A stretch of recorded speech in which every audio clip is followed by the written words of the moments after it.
Very good. Now these pickup trucks, Mack pickup trucks, were not the juniors. You were saying they were straight Macks. Correct. Built on Long Island City. The total truck was built in Long Island City. How many were produced?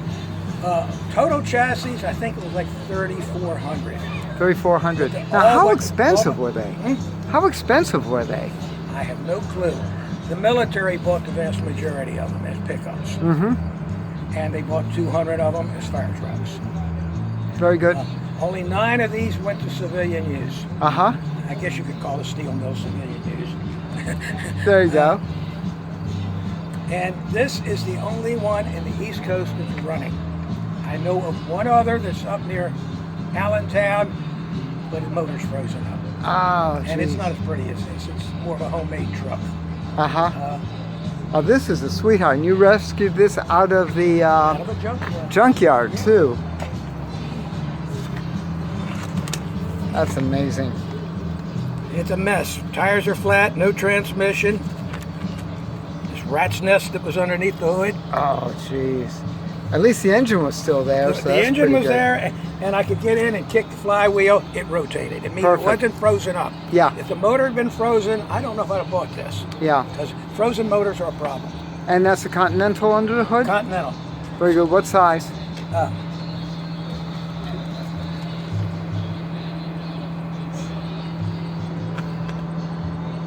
6-cylinder, 4-speed transmission. 72 horsepower. I think it's 225 cubic inches.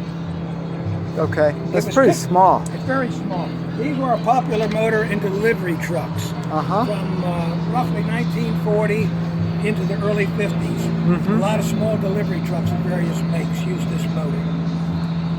Too cool. And again, this is the 41? 41. Nice. Been in service just before Pearl Harbor. Wow. What steel mill was this working at? It was a U.S. steel plant, National Tube Company. Where? McKeesport, which is south of Pittsburgh. In This fact, is the beautiful. plant just closed a couple years ago. Oh, what a shame. This is a beautiful piece. Very nice. What other unusual features do you want to show me? It's a foam. The fancy name is eductor. Eductor. Barely, you put the dry powder in, you dump it in here. Right. You hook the hose up so the water is coming in on this side. Right.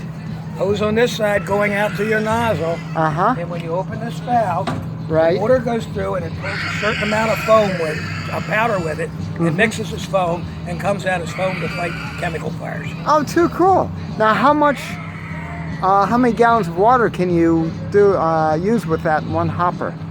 Well, you just keep filling it. Oh, okay. I estimate this truck, when it's in service, probably carried about, at least 20 cans of dry powder. They could probably supply a hose line for an hour at that rate. Yeah. Oh, that's pretty good. Hopefully everything will be out by then. This is a big compartment right here. It's this deep. Right. The cans would fit in here, and they could also be sat up here. My guess is at the steel mill, and they didn't worry about it being pretty back then. They just loaded it up. Yeah.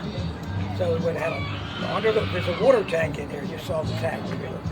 And then the rest would have been a lot of the dry powder foam.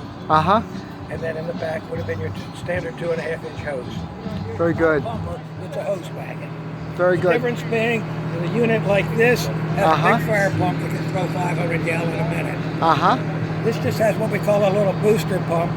It can only flow 100 gallons a minute, and only out of that rubber hose on the back. Oh, okay. It does not have connections to do any major firefighting in that sense. Very good. But it brought 1,200 feet of hose to the fire, and it brought the chemicals. And it could fight a brush fire. Very good. Now, is this also your Mack? I'm just comparing it because it's the closest similar one. Okay, now this is not... Okay, this is a 48, that's a 41. Yeah, but they still made these earlier than that. Okay. But this is a more common, I call these country pumpers. Gotcha. They were very common with their 500 gallon per minute. That's all these small towns needed back then. Yeah.